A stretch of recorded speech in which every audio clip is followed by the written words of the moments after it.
I get the question a lot lately about cutting dados and grooves for larger projects such as shelves. If you are a beginner woodworker, you spend a lot of time just trying to figure out which tool you need to build the project you are interested in. It's nice if you have someone there with you to ask your questions to, but it does not always work that way. If you go to a website to purchase the tools, you probably will not be able to speak to someone knowledgeable about how to make a part or cut a certain type of joint. The one question I get asked about a lot pertains to router tables. A lot of people want to use the table to cut the larger grooves to hold the horizontal shelf portion for a bookcase. Usually these items are longer, averaging about 72 inches in length. Most router tables are only about 30 to 35 inches long. The problem you run into is that the project is longer than the table and you cannot support the workpiece. This is a common problem, so you're not alone.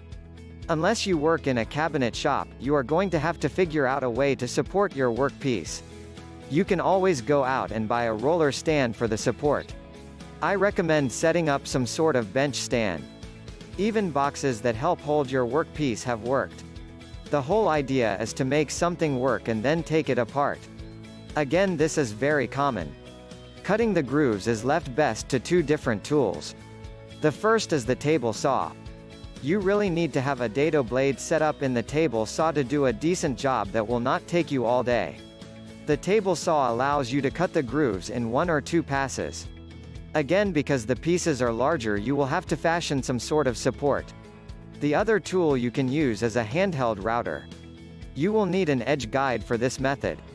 An edge guide is a nice tool that is basically a straight edge with a clamp built into each end. You can even substitute a straight piece of wood if you do not have an edge guide.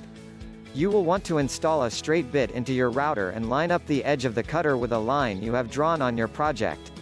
Next, clamp down your edge guide so that your router's base plate will move along the cut line as you have it drawn. It only takes one complete cut before you will be flying through this type of joint. The time is spent in the setup and in figuring out how you want to make the cut. Make sure you only take the stock out in small bites so as not to bog down the router. This is better for the tool and for your router bits.